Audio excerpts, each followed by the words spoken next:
Parfois, la vie bascule en un instant. Une photo sur un écran. Une vérité qui éclate comme du verre brisé. Clara a 45 ans et 12 ans de mariage.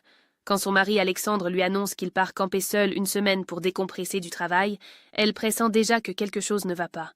Les détails qui ne collent pas. L'intuition sourde qui lui noue l'estomac. 3 jours plus tard, une amie lui montre des photos sur Instagram. Ce qu'elle découvre va tout détruire. Mais parfois, se briser est la seule façon de renaître.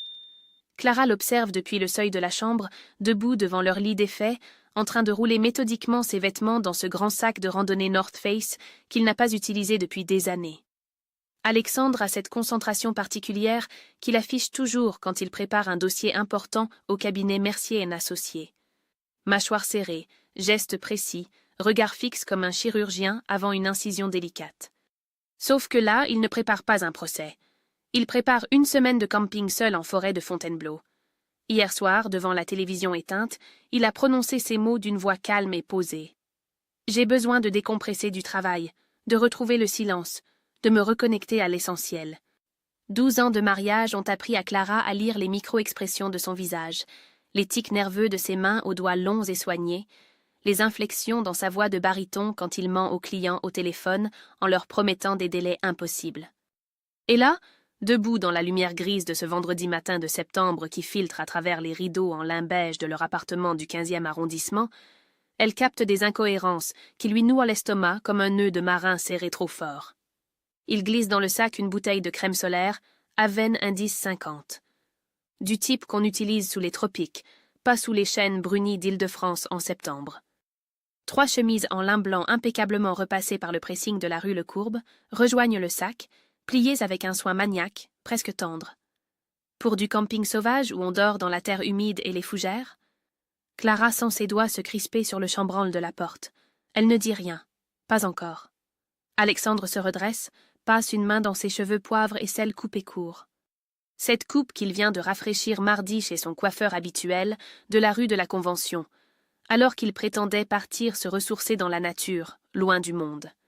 Il attrape sur la commode un maillot de bain Vilebrequin bleu marine encore étiqueté.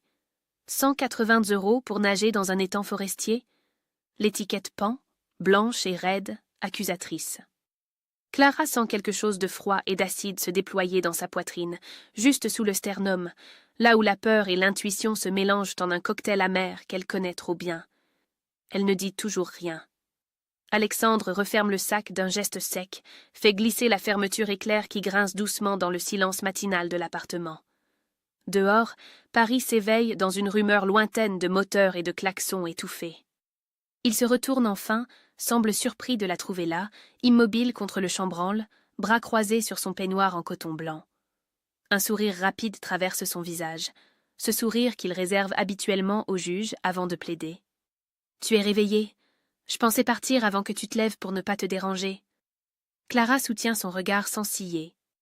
Les yeux noisettes d'Alexandre, qu'elle a aimés pendant 12 ans pour leur douceur trompeuse, glissent maintenant sur elle avec une distance polie, presque professionnelle. Comme s'il la regardait à travers une vitre teintée. « Tu pars pour combien de temps déjà ? » « 1 semaine. Peut-être 8 jours si je me sens vraiment bien là-bas. Le cabinet peut se passer de moi. Camille gère très bien les dossiers courants. » Camille, sa secrétaire. 28 ans, sourire éclatant, efficacité redoutable.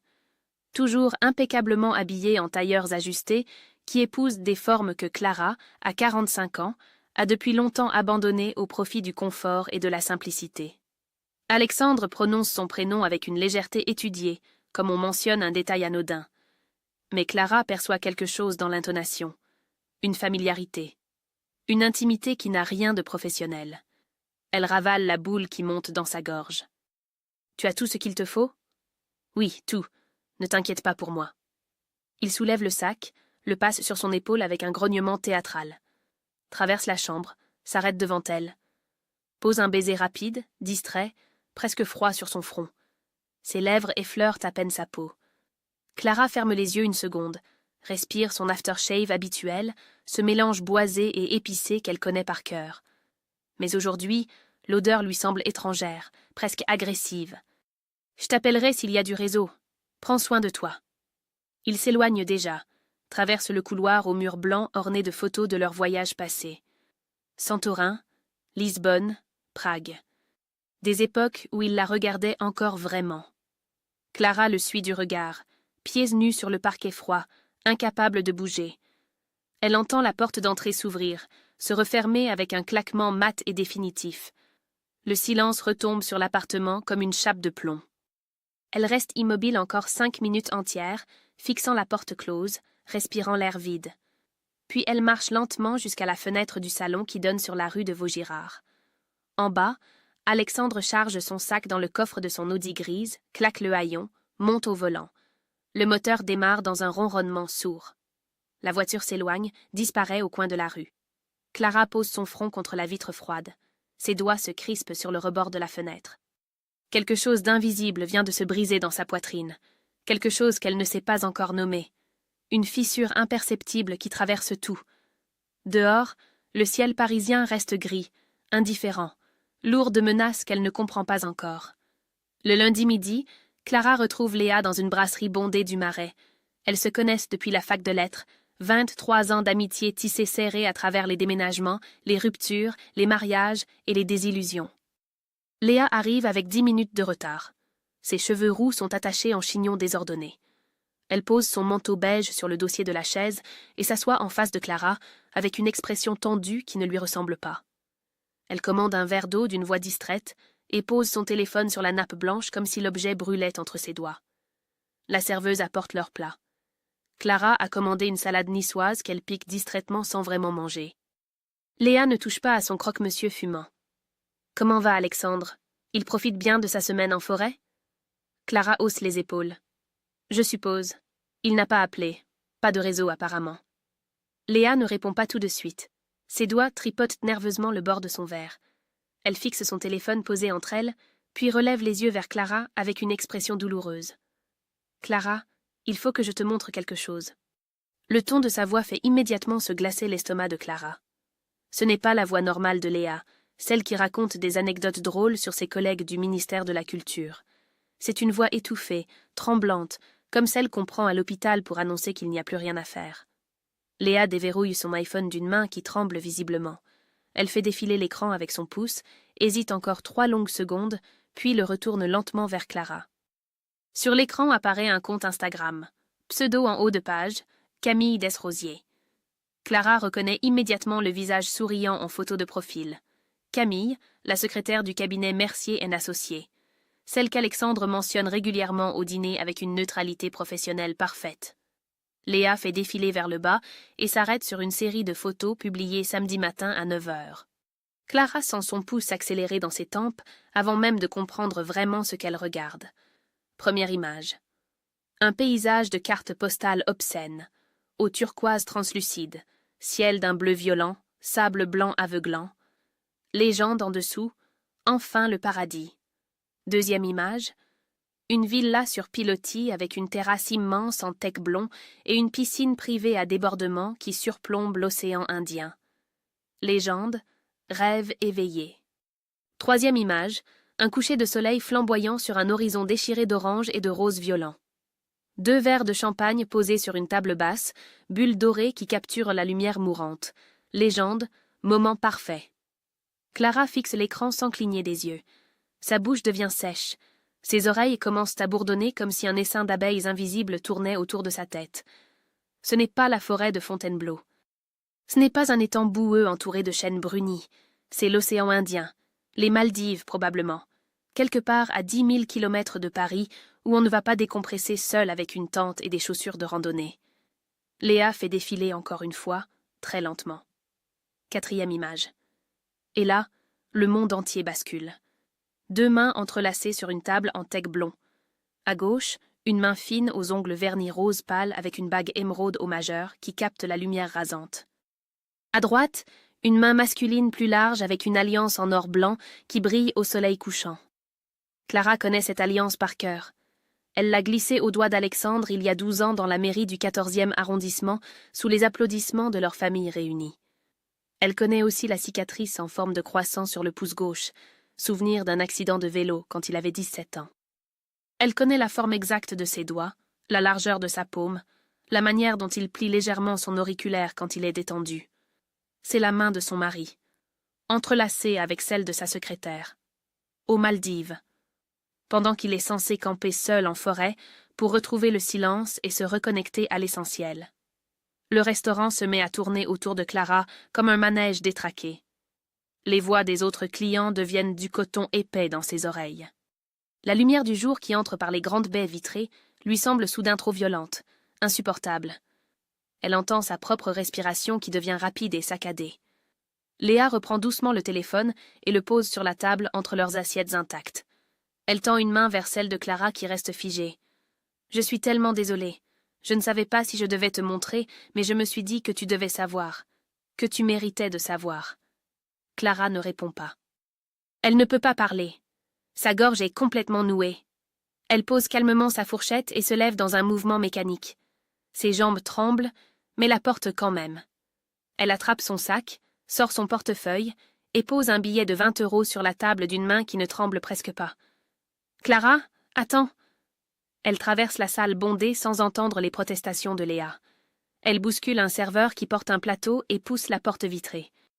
Dehors, l'air froid de septembre la gifle au visage. Elle fait 3 pas sur le trottoir encombré de passants, se penche au-dessus d'une poubelle municipale verte et vomit violemment. 1 fois, 2 fois, jusqu'à ce que son estomac soit complètement vide et que ses côtes lui fassent mal. Elle se redresse et s'essuie la bouche du revers de la main. Un couple de touristes la regarde avec un mélange de dégoût et de pitié. Elle s'en fout complètement. Et c'est là, debout sur ce trottoir du Marais avec le goût acide de la bile dans la bouche, que quelque chose de froid et de métallique s'installe dans sa poitrine. Une clarté glaciale, tranchante, implacable. Elle ne pleure pas une larme. Elle respire lentement, régulièrement, comme on respire avant un examen difficile. Puis elle sort son téléphone de son sac, ouvre son application bancaire et commence à faire ce qu'elle aurait dû faire depuis longtemps. Reprendre le contrôle. Clara rentre directement à l'appartement du 15e sans répondre aux 3 appels de Léa qui vibrent dans son sac. Elle monte les 4 étages à pied, refuse d'attendre l'ascenseur, a besoin de sentir ses jambes bouger, ses muscles travailler, quelque chose de physique et de concret pour empêcher son esprit de basculer complètement. Elle ouvre la porte, la referme derrière elle et reste immobile dans l'entrée silencieuse pendant une longue minute. L'appartement sent encore l'aftershave d'Alexandre, ce mélange boisé et épicé qui flotte dans l'air comme un fantôme. Elle retire ses chaussures, pose son sac sur la console et marche pieds nus jusqu'au bureau. Le bureau d'Alexandre. Son sanctuaire interdit où elle n'entre jamais par respect pour son intimité professionnelle. Une pièce au mur tapissée de livres juridiques, un grand meuble en chêne massif, une lampe de notaire en laiton vert, des dossiers empilés avec un ordre maniaque. Clara s'assoit dans le fauteuil en cuir encore imprégné de son odeur et fixe le tiroir du bas fermé à clé. Elle n'hésite qu'une seconde. Elle va chercher un tournevis dans la cuisine, revient, glisse la pointe métallique dans la fente du tiroir et force d'un coup sec. Le bois craque légèrement. Le tiroir s'ouvre. À l'intérieur, une chemise cartonnée beige cachée sous des vieux contrats. Clara la sort avec des mains étonnamment stables et l'ouvre sur le bureau. Premier document. Un relevé bancaire d'un compte qu'elle ne connaît pas. Compte personnel ouvert en janvier dernier au nom d'Alexandre seul. Elle parcourt les lignes avec une concentration absolue. Le 15 mars, un virement de 38 000 € depuis leur compte épargne commun. 38 000 € qu'il a transférés vers ce compte secret sans jamais lui en parler. Clara note le numéro de compte sur son téléphone. Deuxième document, une facture de l'hôtel Constance Halaveli Resort aux Maldives. Réservation pour 2 personnes du 16 au 23 septembre. Villa sur pilotis avec piscine privée. 4 800 € déjà payés en totalité le 20 mars. Le reçu porte la mention « Payé par carte bancaire » se terminant par 7829. Clara reconnaît les 4 derniers chiffres de la carte professionnelle d'Alexandre. Elle photographie le document avec son téléphone. Troisième document. Une facture de la joaillerie Cartier avenue Montaigne. Date du 14 février. 2 bracelets. Love en or jaune 18 carats. Prix unitaire 6 300 €. Total 12 600 €. Cadeau de la Saint-Valentin pour 2 personnes. Clara se souvient parfaitement du 14 février. Alexandre était rentré tard ce soir-là en prétextant un dîner client. Il lui avait offert un bouquet de roses rouges acheté à la va-vite dans une station-service. Elle photographie cette facture aussi. Clara continue de fouiller méthodiquement. Elle trouve d'autres relevés bancaires, d'autres factures de restaurants gastronomiques pour deux, des reçus d'hôtel à Deauville, à Lyon, à Bordeaux lors de prétendus déplacements professionnels. Tout est là, noir sur blanc. Une vie parallèle construite depuis 16 mois avec l'argent de leur couple. Elle allume l'ordinateur qu'ils partagent depuis des années. Alexandre n'a jamais changé le mot de passe, trop sûr de lui, trop confiant dans son pouvoir de dissimulation. Clara tape la combinaison habituelle. Leur date de mariage suivie de ses initiales. L'écran s'ouvre. Elle accède à sa messagerie professionnelle, trouve un dossier archivé intitulé « Projet 2024 ». Un titre anodin. Elle clique. Des dizaines d'emails s'affichent. Échange entre Alexandre et Camille depuis février de l'année dernière. Clara en ouvre quelques-uns au hasard, lit des passages qui lui retournent l'estomac. « Mon loup, vivement ce week-end à Deauville, j'ai hâte de te retrouver loin de tout. Ma louve, tu me manques déjà. Ces 2 jours avec toi n'ont pas suffi. On pourrait partir vraiment loin ensemble, recommencer ailleurs, juste toi et moi. » Clara lit sans cligner des yeux. Chaque mot s'imprime dans sa mémoire comme une brûlure au fer rouge. Elle ne pleure toujours pas. Elle classe, mémorise, enregistre. Elle télécharge tous les emails, les sauvegarde sur un cloud crypté dont Alexandre ignore l'existence, imprime les plus accablants sur leur imprimante domestique. Quand elle a terminé, elle range méthodiquement tous les documents dans son propre sac. Les originaux, les copies, les photos sur son téléphone. Tout est sécurisé, dupliqué, hors d'atteinte. Elle se lève, éteint l'ordinateur et referme le tiroir fracturé du bureau.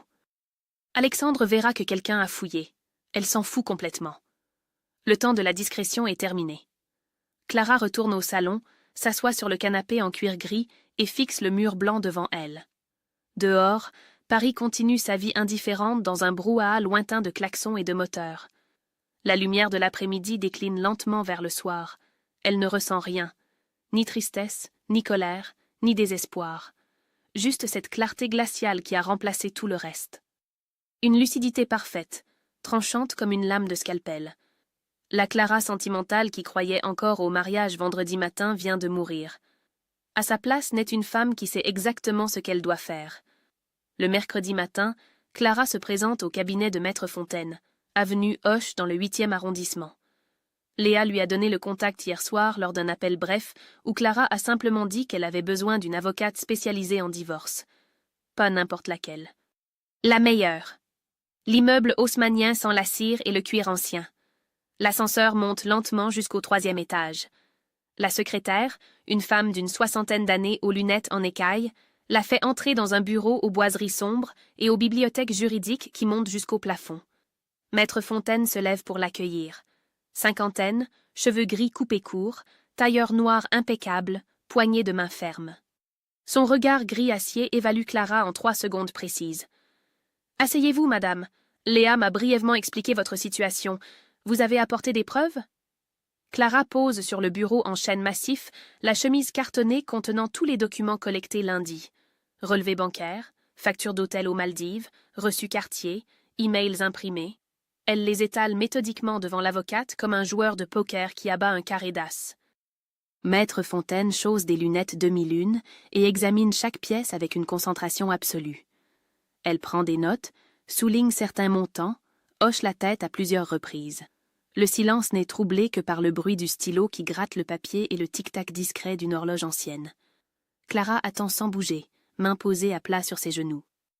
Elle observe l'avocate qui lit les emails les plus accablants, ceux où Alexandre appelle Camille « ma louve » et parle de « recommencer une vie ailleurs ». L'expression de Maître Fontaine reste parfaitement neutre, mais Clara perçoit une lueur de satisfaction dans ses yeux. Après 10 longues minutes, l'avocate relève la tête et retire ses lunettes. Un sourire carnassier traverse brièvement son visage. Dossier en béton armé.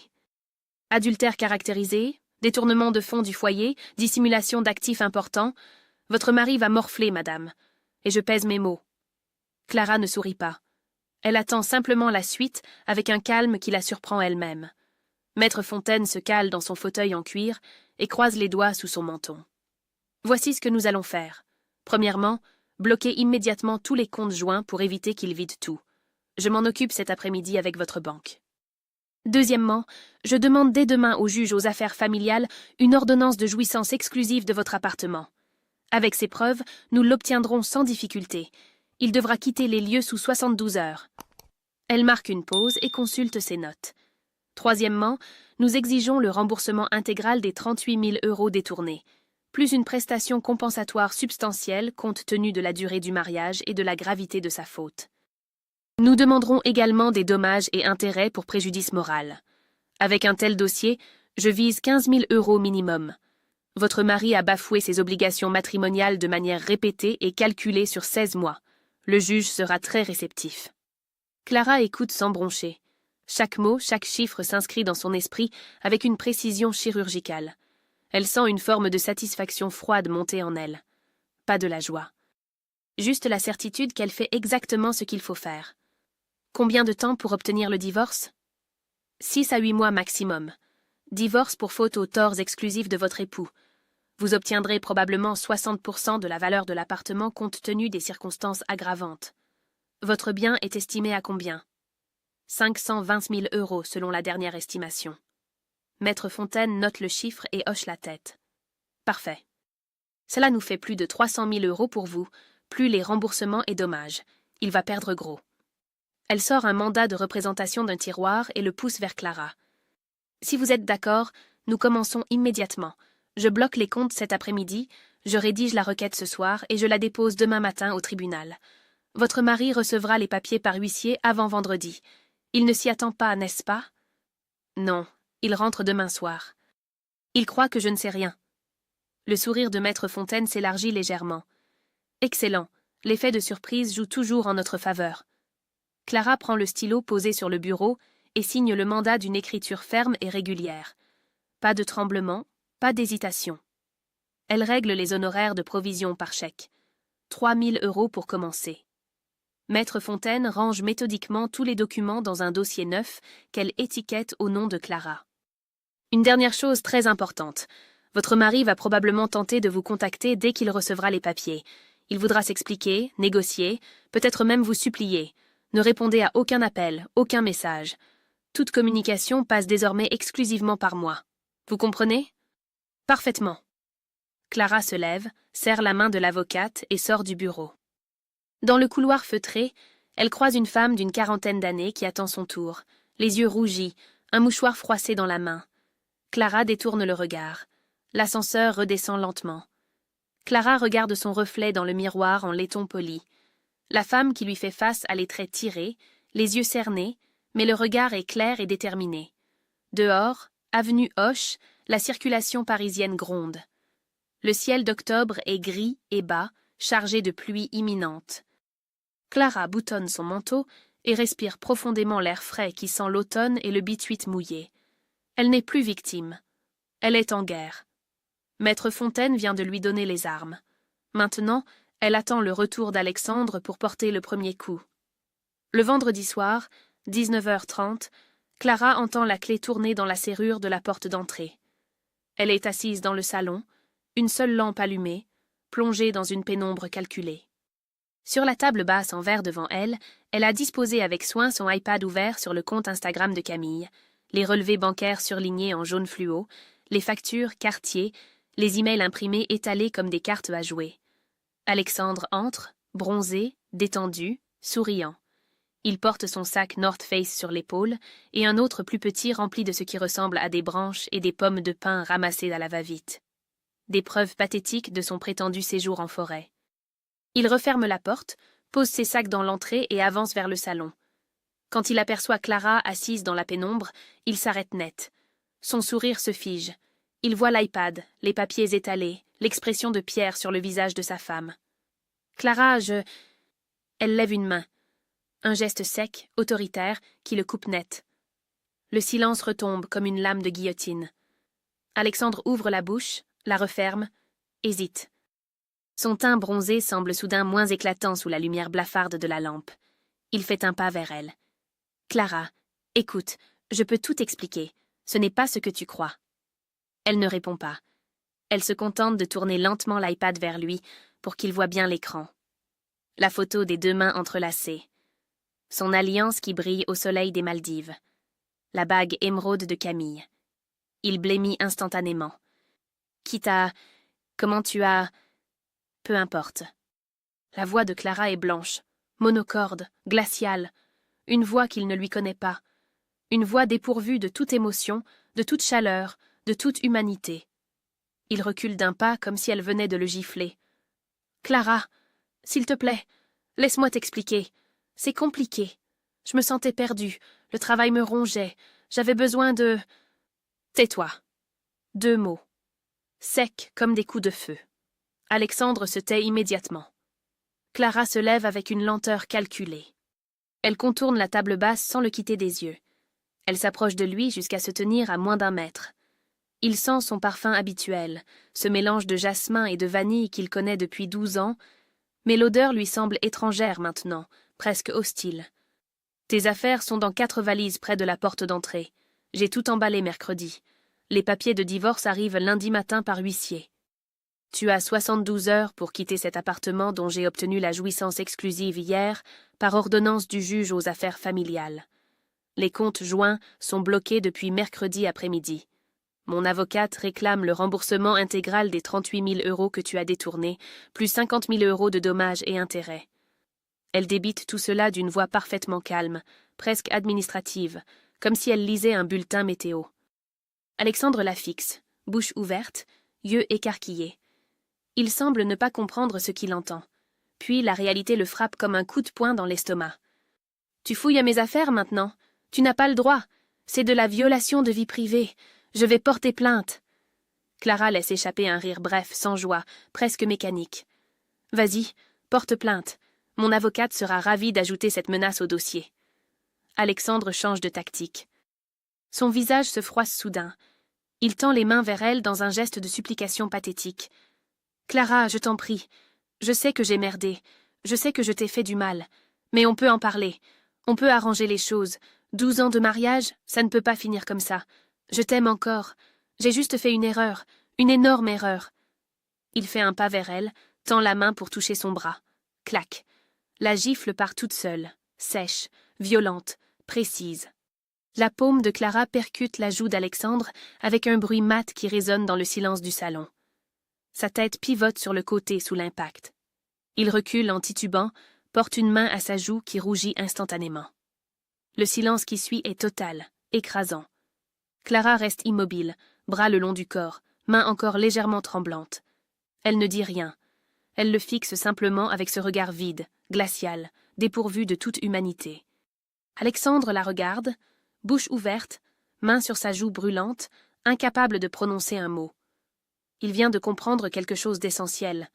Cette femme devant lui n'est plus celle qu'il a quittée vendredi dernier. Cette femme-là est morte quelque part entre l'Instagram de Camille et le bureau de Maître Fontaine. Clara reprend la parole d'une voix encore plus froide qu'avant. 16 mois. Tu l'as baisé pendant 16 mois en me regardant dans les yeux tous les soirs en rentrant. Tu as volé notre argent commun pour l'emmener aux Maldives pendant que tu me racontais que tu partais camper seul. Tu lui as acheté la même bague que celle que tu m'as offerte pour nos 10 ans de mariage. » Sa voix ne monte pas. Elle reste parfaitement égale, froide, tranchante comme une lame de rasoir. « Alors non, Alexandre. On ne va pas en parler. On ne va rien arranger. Tu vas prendre tes valises et partir. Et si tu tentes de me contacter, de me supplier, de me menacer, mon avocate s'en occupera. Toute communication passe désormais par elle. Tu as compris ? » Alexandre ouvre la bouche pour protester encore, mais les mots ne sortent pas. Il baisse les yeux, ramasse ses 4 valises dans l'entrée d'un geste mécanique. Ses mains tremblent, visiblement. Il se retourne une dernière fois vers elle, cherche quelque chose à dire, ne trouve rien. « Clara ? Sors de chez moi. » Il sort. La porte se referme avec un claquement mat et définitif. Clara reste immobile au milieu du salon pendant une longue minute, bras le long du corps, respirant lentement.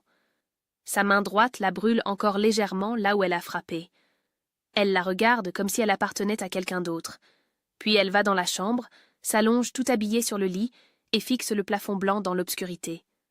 Les larmes viennent enfin. Silencieuses, brûlantes, incontrôlables. Elle coule sur ses tempes, mouille l'oreiller sous sa tête. Clara pleure sans bruit pendant 10 minutes, main crispée sur le couvre-lit. Elle pleure 12 ans de mariage, les promesses trahies, les projets d'avenir qui n'existeront jamais, la femme qu'elle était vendredi matin et qui n'existe plus.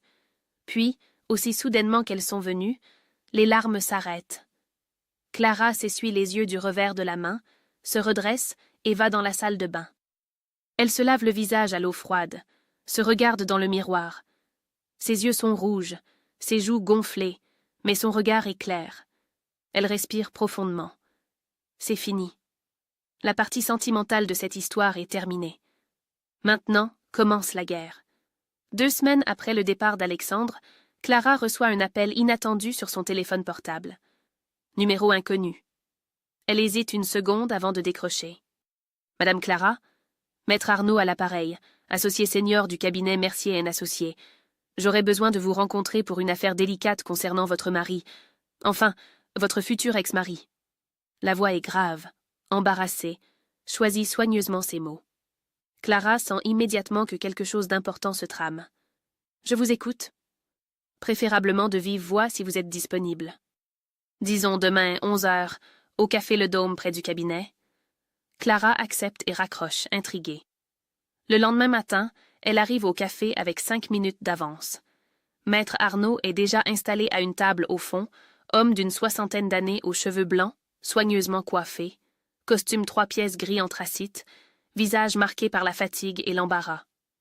Il se lève pour la saluer, lui serre la main et commande 2 cafés d'un geste nerveux. « Madame, je vais être direct. Depuis le départ précipité d'Alexandre, nous avons procédé à un audit interne de ses dossiers, comme le veut la procédure habituelle. » Il marque une pause, tripote sa cuillère dans sa tasse vide. « Nous avons découvert des irrégularités graves. Sur les 2 dernières années, Alexandre a surfacturé 3 de nos clients importants. Il gonflait les heures de travail, ajoutait des frais fictifs, encaissait la différence sur un compte secondaire que nous ignorions. Au total, 47 000 € de trop perçus. » Clara reste parfaitement immobile. Son café refroidit devant elle sans qu'elle y touche. Maître Arnaud continue d'une voix embarrassée. « Le cabinet souhaite éviter le scandale. Nous proposons à Alexandre un arrangement à l'amiable s'il rembourse intégralement les sommes détournées. Mais nous avons besoin de le contacter rapidement et il ne répond plus à nos appels depuis qu'il a quitté le cabinet. Auriez-vous ses coordonnées actuelles ?» Clara reste silencieuse 3 longues secondes. Elle réfléchit à toute vitesse. 47 000 € détournés en plus des 38 000 € volés dans leur épargne commune. Alexandre n'est pas juste un mari infidèle, c'est un escroc. Elle pourrait donner les coordonnées de son avocate, faciliter l'arrangement à l'amiable, permettre à Alexandre de s'en sortir discrètement. Mais quelque chose de froid et de dur s'est définitivement installé dans sa poitrine depuis la gifle. Elle relève les yeux vers Maître Arnaud et parle d'une voix parfaitement calme. « Je vous transmets les coordonnées de Maître Fontaine, son avocate dans notre procédure de divorce. Mais si vous voulez mon avis personnel, vous devriez porter plainte. » Maître Arnaud sursaute légèrement. « Porter plainte? Mais le scandale !»« Mon divorce prouvera que ces 47 000 € n'ont jamais bénéficié à notre foyer conjugal. Il les a utilisés pour financer sa liaison extra-conjugale. Hôtel de luxe, restaurant gastronomique, bijoux pour sa maîtresse. J'ai tous les relevés. Cela aggrave considérablement son cas devant un tribunal. Abus de confiance caractérisé, détournement de fonds à des fins personnelles. » Elle marque une pause et soutient le regard stupéfait de l'avocat. Alexandre ne mérite pas d'arrangement à l'amiable. Il mérite les conséquences de ses actes. Tous ses actes. Maître Arnaud hoche lentement la tête, visiblement ébranlé par la froideur implacable de Clara. Il note les coordonnées de Maître Fontaine sur un carnet en cuir, règle les cafés et se lève. « Merci pour votre franchise, madame. Le conseil des associés se réunira cette semaine pour décider de la marche à suivre. » Il part, dos légèrement voûté, comme un homme qui porte soudain un poids trop lourd. Clara reste seule à la table, fixe sa tasse de café froid devant elle. Dehors, Paris continue sa vie indifférente dans un flot incessant de passants pressés et de voitures qui klaxonnent. Elle vient de condamner Alexandre à bien plus qu'un divorce. Elle vient probablement de déclencher une plainte pénale qui le suivra pendant des années, détruira définitivement sa carrière d'avocat, le marquera au fer rouge dans tout le milieu juridique parisien. Elle attend de ressentir de la culpabilité, du remords, peut-être même de la pitié. Rien ne vient. Juste une satisfaction froide, presque clinique. Alexandre a construit sa propre chute pierre par pierre, mensonge par mensonge, trahison par trahison. Elle n'a fait qu'éclairer la vérité avec une lampe crue et implacable. Elle sort du café, boutonne son manteau contre le vent frais d'octobre et marche jusqu'au square Récamier tout proche. Elle s'assoit sur un banc en bois sous un marronnier aux feuilles jaunies qui commencent à tomber. Là, seule face aux arbres et au ciel gris, elle laisse échapper un rire bref, nerveux, presque incrédule. Alexandre ne perd pas qu'elle. Il perd tout. Et elle n'a même pas eu besoin de lever le petit doigt. La vérité a suffi. 3 mois après le départ d'Alexandre, Clara vit seule dans l'appartement du 15e qui lui semble à la fois trop grand et parfaitement adapté à sa nouvelle vie.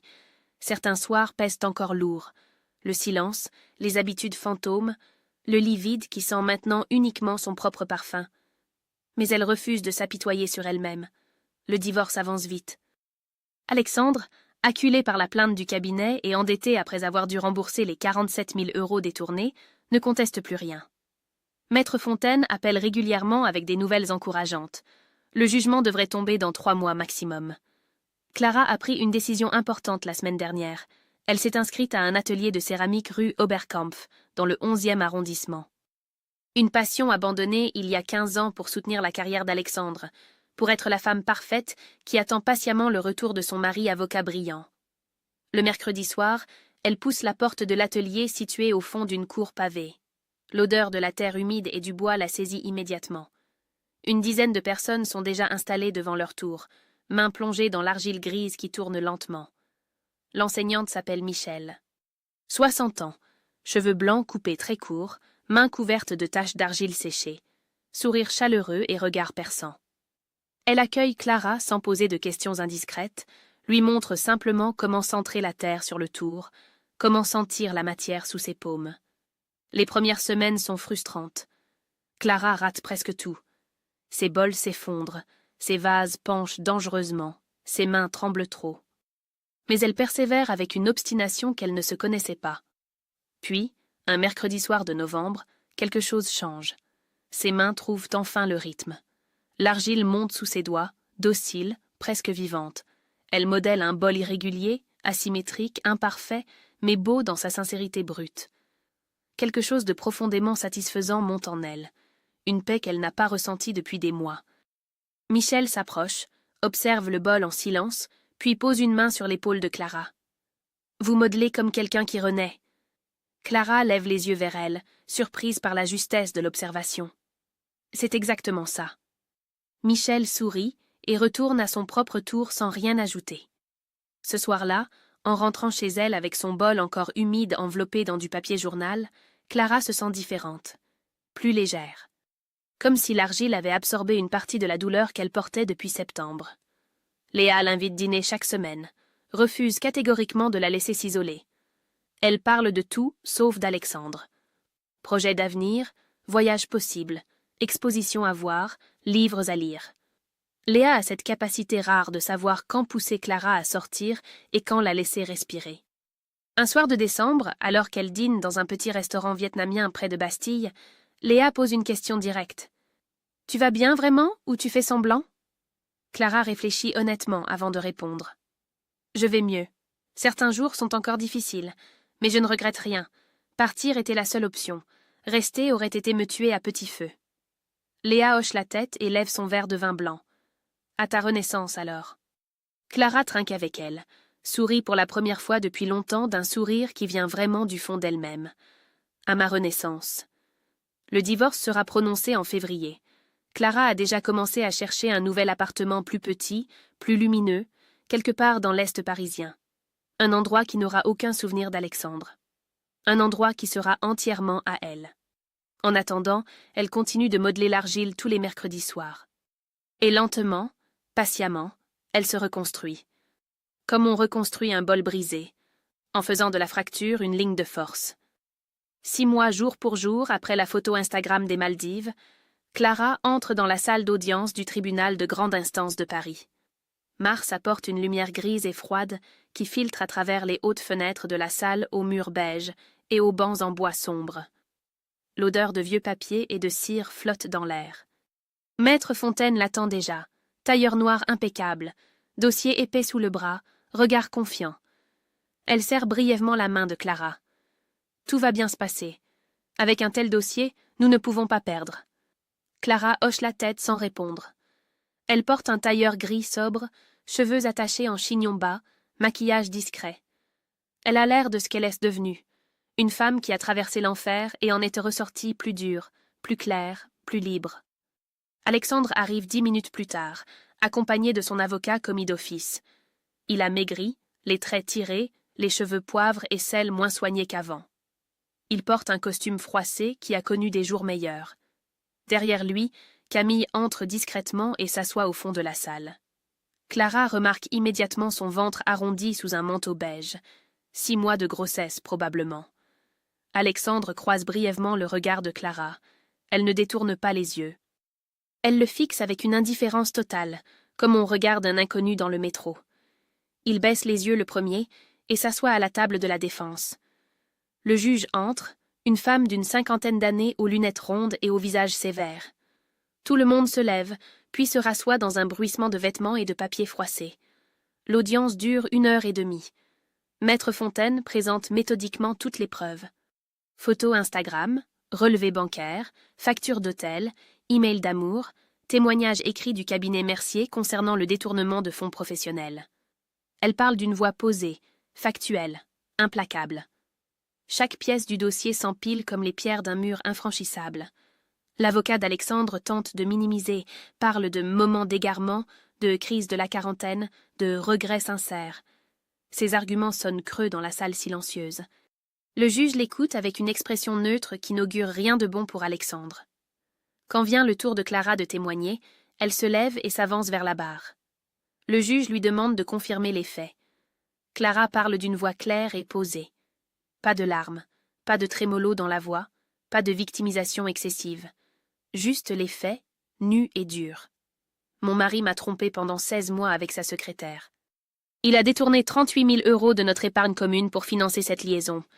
Il m'a menti systématiquement pendant tout ce temps. Je demande le divorce à ses torts exclusifs. Le juge hoche la tête et prend des notes. 3 semaines plus tard, le jugement tombe.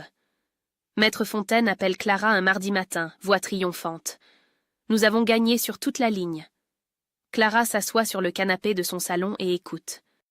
Divorce prononcé aux torts exclusifs d'Alexandre pour adultère, dissimulation d'actifs et manquement grave au devoir du mariage. Clara obtient 62% de la valeur de l'appartement, soit 322 400 €. Prestation compensatoire de 28 000 €. Remboursement intégral des 38 000 € détournés. 15 000 € de dommages et intérêts pour préjudice moral. Total, plus de 400 000 €. Clara reste silencieuse quelques secondes, laisse les chiffres s'imprimer dans son esprit. Merci, maître. Pour tout. C'est vous qui avez tout fait, Clara. Moi, j'ai juste présenté vos preuves. Vous avez été d'une dignité remarquable du premier au dernier jour. Clara raccroche et reste assise dans le silence de son appartement. Dehors, Paris s'éveille sous un ciel de mars lavé par la pluie nocturne. Les toits brillent, les arbres bourgeonnent timidement. Elle n'éprouve pas de joie explosive, pas d'euphorie vengeresse. Juste une satisfaction profonde, sobre, définitive. Ce n'est pas la vengeance qui la comble, c'est la justice. Et surtout, c'est la certitude absolue qu'elle est enfin, totalement, irrévocablement libre. Alexandre appartient au passé. L'avenir lui appartient entièrement.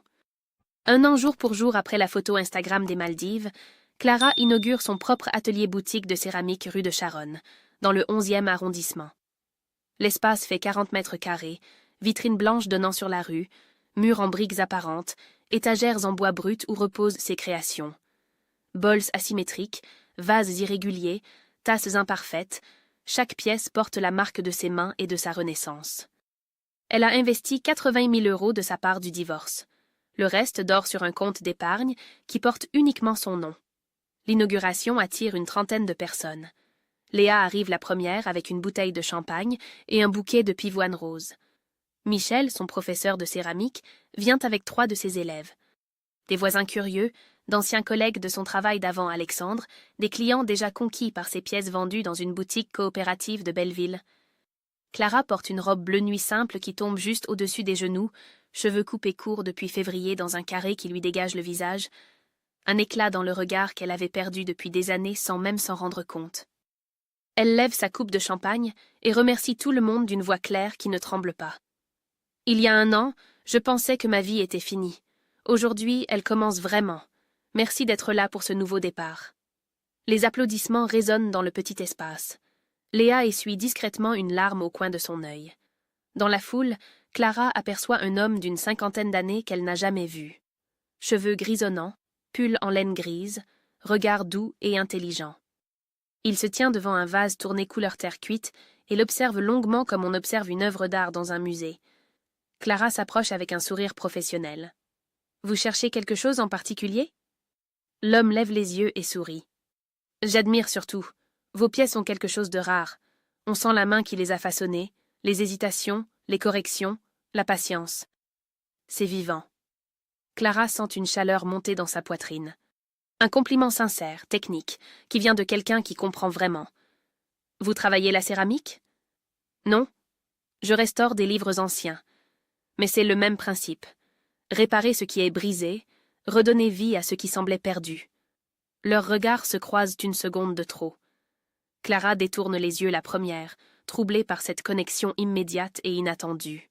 « Je m'appelle Vincent. » Clara. Il sort une carte de visite de sa poche et la lui tend. « Si jamais vous avez besoin de faire relier un catalogue ou quoi que ce soit, ou simplement pour parler artisanat autour d'un café. » Clara prend la carte et la glisse dans la poche de sa robe sans s'engager à rien. « Peut-être. Merci. » Il sourit, achète le vase terre-cotte et part avec un signe de tête discret. La soirée se prolonge jusqu'à 22 heures. Quand le dernier invité franchit la porte, Clara reste seule dans son atelier. Elle range les coupes vides, essuie les traces de champagne sur le comptoir en bois, éteint les guirlandes lumineuses qu'elle a installées pour l'occasion. Elle s'apprête à fermer quand elle aperçoit de l'autre côté de la rue une silhouette familière qui s'éloigne lentement sous les réverbères. Alexandre. Dos voûté, démarche fatiguée, poussant une poussette. Il ne l'a pas vue. Il passe devant sa boutique sans lever les yeux, fantôme de sa propre vie, prisonnier de choix qui l'ont mené exactement là où il se trouve maintenant. Clara le regarde s'éloigner et disparaître au coin de la rue sans ressentir quoi que ce soit. Ni satisfaction vengeresse, ni pitié, ni rancune, ni pardon. Juste une indifférence totale, paisible, définitive qui s'installe en elle comme une évidence. Il n'existe plus dans son univers, et cette certitude ne lui fait ni chaud ni froid. Sa vengeance n'a jamais été sa destruction à lui, mais de devenir quelqu'un qu'il ne méritait pas, quelqu'un de libre, de debout, de vivant. Elle éteint les lumières de l'atelier, ferme la porte à clé et marche vers chez elle sous les étoiles rares de Paris. Sa main glisse dans sa poche et sent la carte de visite de Vincent entre ses doigts. Demain, peut-être, elle l'appellera. Ou peut-être pas. Pour la première fois depuis des années, le choix lui appartient entièrement, et c'est la plus belle des libertés. Impitoyable dans sa renaissance. L'histoire de Clara se termine ici, mais peut-être que la vôtre commence aujourd'hui. Parfois, la plus grande victoire n'est pas de détruire celui qui nous a trahis, mais de devenir quelqu'un qu'il ne méritait jamais. Et vous, qu'avez-vous pensé de cette histoire? Laissez votre avis en commentaire. Votre retour compte énormément. Merci de m'avoir écouté jusqu'au bout. À très bientôt pour une nouvelle histoire.